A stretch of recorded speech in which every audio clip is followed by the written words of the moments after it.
इसी कार्यक्रम के साथ साथ यहाँ पे एक शुरुआत और होने वाली है आज। जो गवर्नमेंट स्कूल के बच्चे हैं जो अपने अपने ब्लॉक्स में टॉपर हैं, 10th में 12th आर्ट्स साइंस और कॉमर्स में, उनको यहाँ पे सिल्वर मेडल से सम्मानित किया जाएगा।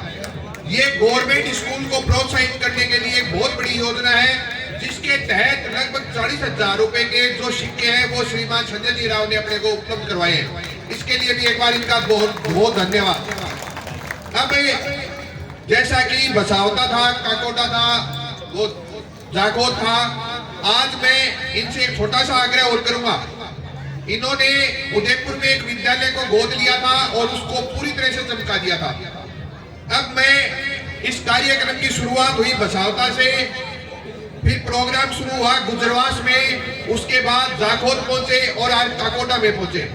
तो मैं इनसे चाहूंगा कि ये इन चारों स्कूलों को अपनी तरफ से गोद ले और इनको एक मॉडल विद्यालय के रूप में डेवलप करे, ताकि ये झुंझुनू जिला भी देखे कि विद्यालय तो चारों कोणों के ऊपर है ब्लॉक के, एक कोना सिंगाड़ा में, दूसरा दूसरे कोने में, तीसरा बॉर्डर के ऊपर और चौथा यहाँ पे चिड़ावा के पास। ये चारों विद्यालय जब लगे, इनके सामने लिखा जाएगा कि संजय राव जी के द्वारा गोद लिए गए विद्यालय। मैं इसी आशा के साथ इनको मंच पे आमंत्रित करता हूं कि ये हमारी डिमांड को भी पूरा करेंगे और इन बच्चों को भी 2 वचन कहेंगे। धन्यवाद।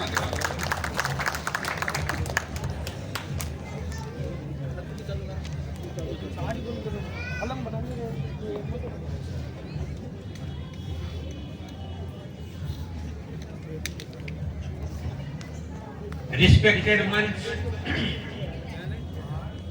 शिक्षा विभाग से पधारे हुए सभी अधिकारीगण, मेरे साथ साथी IFS संजीत काजला जी, इस गांव के सभी पधारे हुए विभागगण, सभी टीचर्स और मेरे छोटे भाई और बहन। देखो, चीफ गेस्ट होने में सीधी बातों में बात बिलीव करता हूँ। चीफ गेस्ट होने के फायदे बहुत हैं, पर नुकसान ये है जब उसका भाषण का नंबर आता है तब तो सब वासी मार चुके होते हैं। तो अब जाग जाओ, मैं बोर नहीं करूंगा आपको, ये मेरी गारंटी है। सबसे पहले तो इस स्कूल के प्रिंसिपल नीरज सिहाग जी को बहुत बहुत धन्यवाद दूंगा कि हमने जो बीज यहाँ बोया था उसको उन्होंने बरगद के पेड़ में कन्वर्ट कर दिया। और जितने भी इस गांव के भामाशाह हैं उनको मेरी तरफ से तहे दिल से बहुत बहुत धन्यवाद, क्योंकि भामाशाह को मैं हमेशा एक छोटी सी कहानी जरूर सुनाता हूँ कि मैं हांसी हिसार गया था एक प्रोग्राम के लिए, इनॉग्रेशन के लिए। तो वहां पता चला है कि गुरुजी हैं, तो उन्होंने किसी ने मजाक कर दिया, साहब इस गुरुजी से मिलके जरूर जाना, तो बड़े तेज दिमाग के हैं। तो मैंने कहा यार मिलके जरूर जाएंगे। तो मैं गुरुजी के पास गया, तो गुरुजी ने मेरे को एक क्वेश्चन पूछा, कहा कि राव साहब एक बात बताओ, आप इतनी बड़ी पोस्ट पर, मैं आपसे एक क्वेश्चन पूछता हूँ, आप ये बताओ, मैं आपके सामने जिंदा गीदड़ सामने खड़ा कर दूं और दूसरी साइड में मरे हुए शेर की खाल रख दूं, तो कौन से में सबसे ज्यादा झंझनाहट आएगी दिमाग में?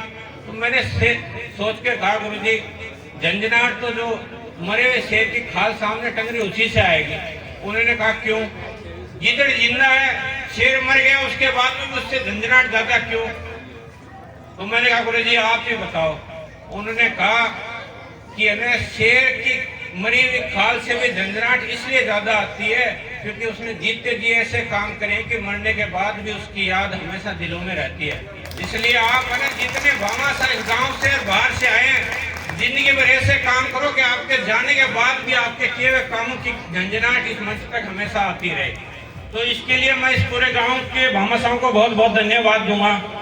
दूसरा, स्मार्ट क्लास का जो हमने प्रोजेक्ट चलाया था, ये एक तो अमित ढाका जी ने कहा कि 4 स्कूलों को मॉडल स्कूल के रूप में अडॉप्ट करना है, और उन्होंने 4 नाम भी बता दिए, बरसावता, जाखोद, यहाँ की काकोड़ा और गुजरवास।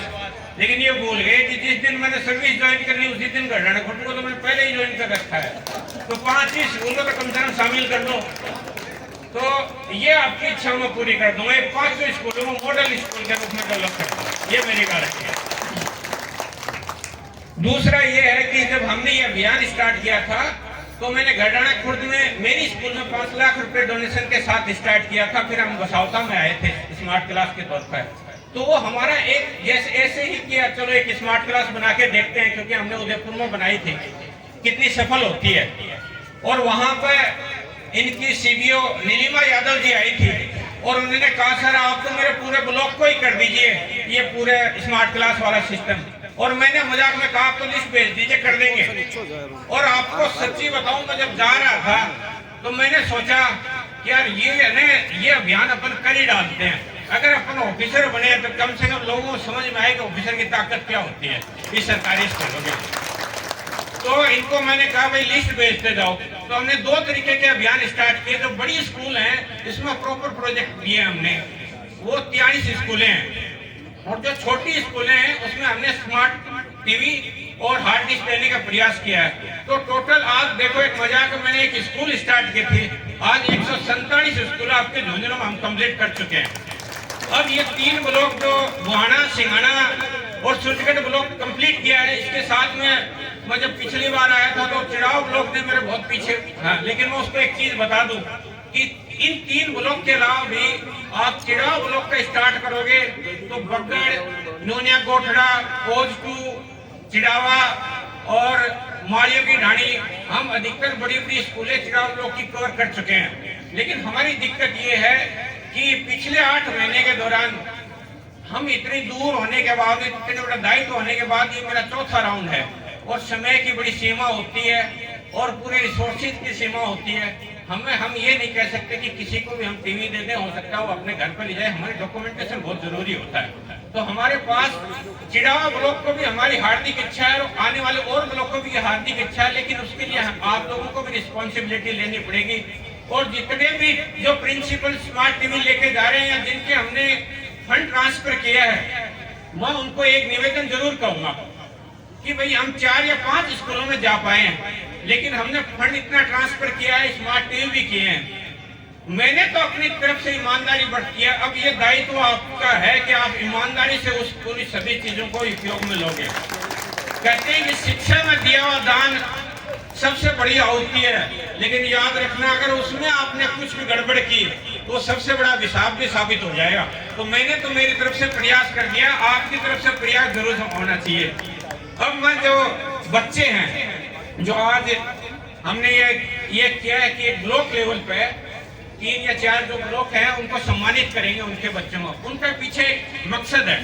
मकसद ये है कि आप ब्लॉक लेवल पर जब भी बच्चों को सम्मानित करते हो तो किसी ऑडिटोरियम में करते हो या हॉल में करते हो। हमारी इच्छा थी कि वो किसी स्कूल में हो। उसका रीजन ये है कि जब ये बच्चे यहाँ से सम्मानित होके जाएंगे तो इस स्कूल के बच्चे एटलीस्ट दिमाग में रखेंगे कि मैं भी किसी दिन इस मंच पर जरूर आऊंगा इस मेडल के साथ। तो हमें एक स्कूल को भी साथ में प्रेरित करना है। अब जो बच्चे हैं उनके लिए मैं जरूर कहूंगा कि अगर सफलता प्राप्त करनी है तो एक जुनून होना चाहिए। और जुनून की एक कहानी में तेंजिंग शेरपा जिसने माउंट एवरेस्ट की चोटी जिसको 29,000 फीट पर अचीव की थी, उसकी एक कहानी आपको जरूर जाते जाते सुनाना चाहूंगा। जब तेंजिंग शेरपा छोटे थे, शेरपा मैं बता दूं तो जो सामान होते हैं पहाड़ियों पर जाते हैं